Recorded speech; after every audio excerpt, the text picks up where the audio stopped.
অর্থবছরের শুরুতেই হোঁচট খেল জাতীয় রাজস্ব বোর্ড। প্রথম 2 মাসের রাজস্ব আদায়ে লক্ষ্যমাত্রার চেয়ে পিছিয়ে ৬,৫০০ কোটি টাকা।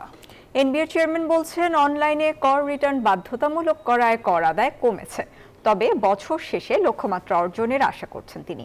মিনা ফেরদৌসের রিপোর্ট।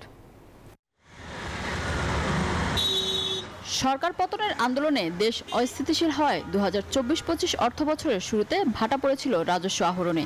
হিসেব বলছে অর্থবছরের প্রথম 2 মাস অর্থাৎ জুলাই-আগস্টে রাজস্ব আদায় হয়েছিল ৪৫,০০০ কোটি টাকা। তবে এবছর একই সময়ে ২১% বেড়ে আদায় দাঁড়িয়েছে ৫৪,৪২৩ কোটি টাকা। তবে আদায় বাড়লেও তা কাঙ্ক্ষিত লক্ষ্যের চেয়ে অনেক কম। চলতি অর্থবছরের জুলাই-আগস্ট মাসে রাজস্বের লক্ষ্যমাত্রা ৬১,০০০ কোটি।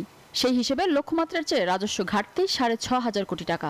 অর্থনৈতিক কর্মকাণ্ড জড়িত আছে, সে জায়গায় সরজমিনে প্রদর্শন করে করদাতাদের সাথে যোগাযোগ স্থাপন করে যৌক্তিক কর আহরণের ব্যবস্থা নিতে হবে। তবে এই ক্ষেত্রে মনে রাখতে হবে, করদাতারা যেন কোনো ধরনের হয়রানির সম্মুখীন না হয়। গত আগস্ট মাসে সবচেয়ে বেশি ৩৩% প্রবৃদ্ধি হয়েছে মূল্য সংযোজন কর থেকে। আদায় হয়েছে ১১,০০০ কোটি টাকার বেশি। তবে ধস নেমেছে আমদানি রপ্তানি পর্যায়ে। এ খাতে আয় হয়েছে ৭,৬৪৭ কোটি টাকা, যা আগের বছরের। ওদের স্বপ্ন পূরণে পাশে থাকতে পেরে আমরা গর্বিত। একই সময়ের চেয়ে ৩৬০ কোটি টাকা কম। এনবিআর চেয়ারম্যান বলছে, সংস্কার কার্যক্রম চলমান থাকায় কিছুটা কমেছে আদায়।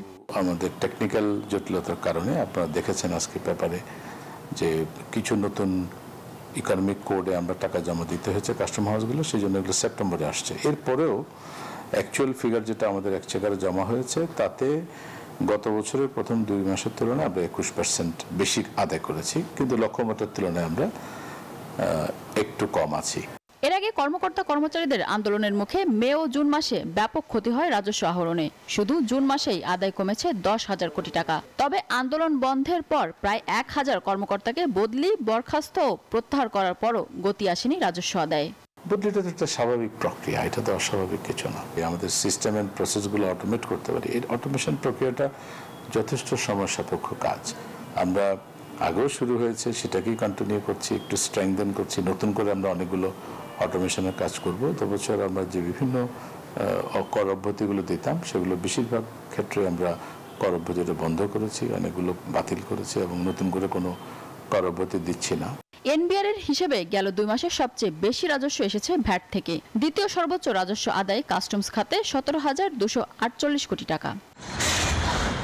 মিনা ফেরদৌস, নিউজ 24, ঢাকা।